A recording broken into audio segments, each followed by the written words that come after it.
martes. Ya está aquí con nosotros don Pepe Carreño, quien es nuestro editor en jefe de la sección Orbe en El Heraldo de México. Don Pepe, gracias por estar con nosotros. Buenas noches. Gracias por Tenemos noticias muy calientitas. Muy calientitas. El presidente electo, bueno, todavía no presidente electo, pero virtual presidente electo, Donald Trump, anunció hoy que designará a Ronald Douglas Johnson como embajador de Estados Unidos en México.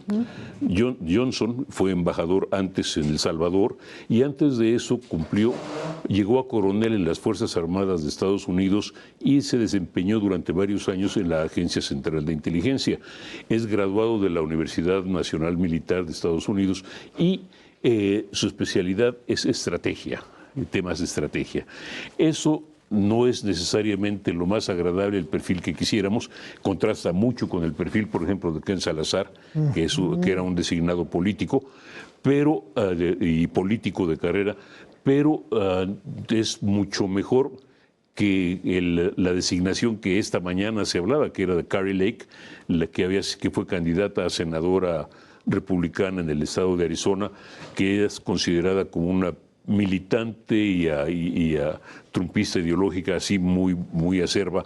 Así que una persona que tenga una noción de la importancia estratégica de México para los Estados Unidos, pues hay posibilidades de diálogo y de conversación.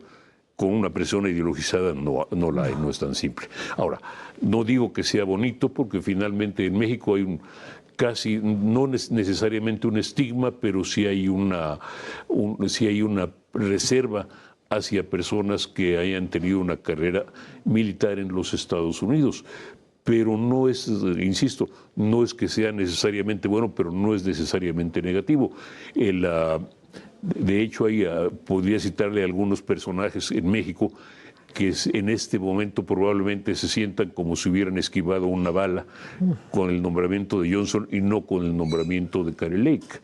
Porque Kari Lake era considerada, si usted se acuerda, si alguno se acuerda de John Gavin en la época de los 80s, que fue considerado un embajador muy intervencionista, pues Kari Lake hubiera sido probablemente mucho peor. Parecido. Ahora, dicho eso, Johnson no va a venir a acomodar literalmente, necesariamente con el gobierno de la presidenta Sheinbaum, va a venir a presentar sus posiciones con dureza, con fuerza.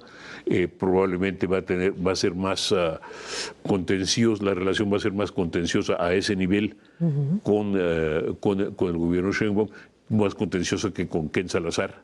Okay. Pero al mismo tiempo, pues será de cierta manera más franca.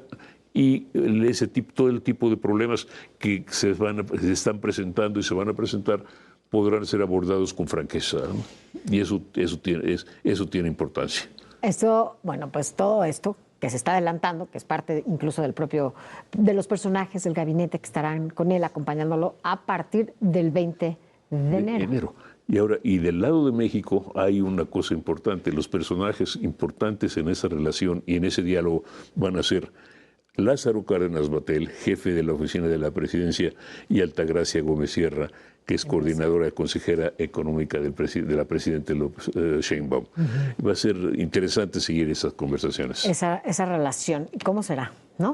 Porque, aunque Donald Trump ahora ha estado siendo Donald Trump, ¿no? Y con estas amenazas y con este discurso que siempre tiene contra los migrantes, pues también se le han puesto altos, ¿no?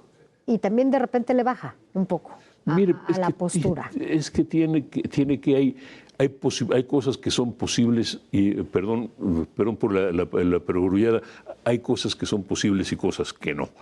Decir voy a hacer una deportación masiva de 100,000 personas desde el primer día, pues suena muy bien políticamente, suena muy bien como lema, pero hay que hacerlo, hay que encontrarlos, hay que detenerlos, hay que concentrarlos en algún lugar, etcétera, etcétera, etcétera, etcétera.